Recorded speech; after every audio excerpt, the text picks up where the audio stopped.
Salam, hər vaxtınız xeyir. Final layihəsini izah eləyəcəm indi. Final layihəsini nə zaman götürəcəm, onu deyim. İlk öncə aprel ayının 30-u son tarixdir. Ondan o tərəfə icazə yoxdur. Artıq aprel ayının 30-u hər biriniz gətirib təhvil verməlisiniz. Deməli, belə bir figmadır. Bu formada linki sizə atmışam. Bu home səhifəsidir. Normal bildiyimiz header'dır. İlk səhifəsi, daha doğrusu section'ıdır. Bu hissəni slider istəyirəm. Slideri, swiper, slick slider, istənilən bir plugin qoşa bilərsiniz. Bu hissələr böldüyümüz qutucuqlardır. Burada. Sonra belə bir hissə var. Bu hissədə minusa vuranda bağlanıb belə plus formasını almalıdır. Plusa da vuranda belə bu formada açılmalıdır JavaScript-i. Bu hissədə çox sadədir. Bu hissədə həmçinin sliderdir. Diqqət edin, bu formada istəyirəm. Eynən normal bir slideri götürüb onun dizayn verə bilərsiniz. Belə bu forma olmasa da olar. Amma rəngləri bu formada olsun və oxlar burada və burada olsun. Bu hissədə isə kiçik bir kontakt hissəsi var. Bu hissəyə mən ad yazım, mail yazım və istədiyim bir dənə mesaj yazım. Bu hissəni text araya qoyarsınız. Bu hissə inputdur, bu hissə inputdur. Və mən burada send message eləyəndə mən bu içinə yazdıqlarım təmizlənsin. Yəni olmasın, JavaScript ilə yazacaqsınız. Bu hissə isə bildiyimiz çox sadə bir footer'dır. Burada heç bir şey yoxdur. Burada da e-maildir. Bura bir dənə mən mail yazacağım. Inputla bu butona vuranda bu e-mail təmizlənsin. Çox rahatdır. Eyni zamanda təbii ki də responsivliyini də istəyirəm. Responsivliyi də buradadır həmin səhifənin.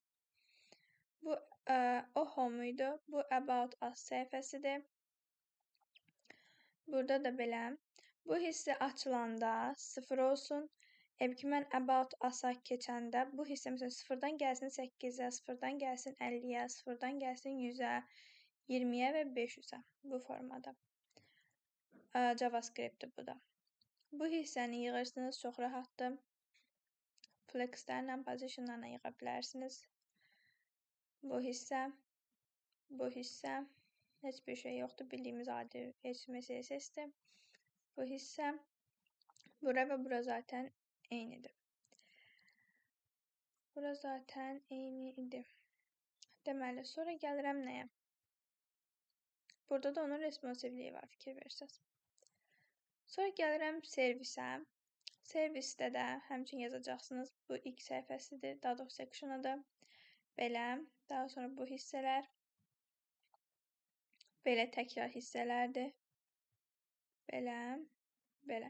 Bu hissələr təkrar hissələrdir. Zaten bu yazılanlar burada da var idi. Buradan da eləyə bilərsiniz. Və mən bu servisdə bu learn more-lara vuranda mənə aparsın servis hissəsinə. Yəni bu səhifəyə. Zəhmət olmasa.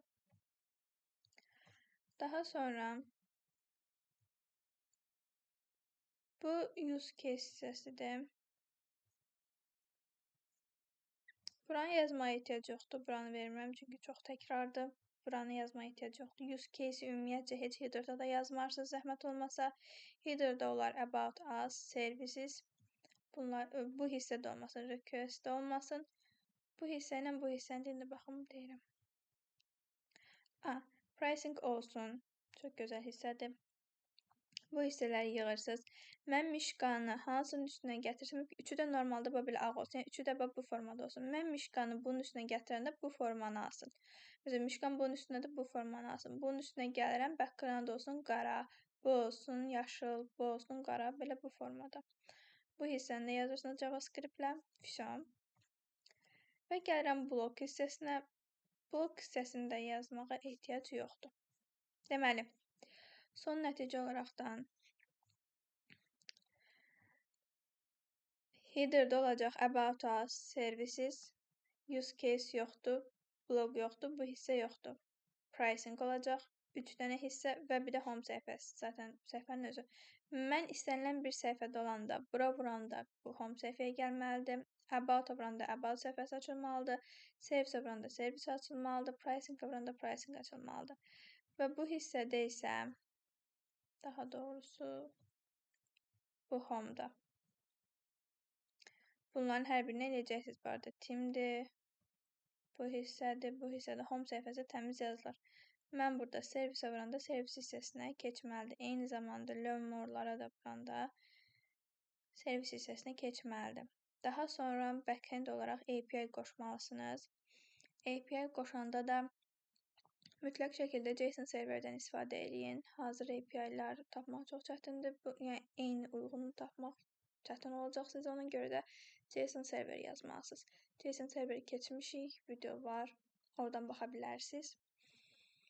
Deməli, backend olaraqdan JSON server yazırsınız və API ilə onu çəkirsiniz. API fetch vasitəsilə çəkəcəksiniz. Belə bu qədər. Son tarix aprel ayının 30-udur. Uğurlar hər birinizə.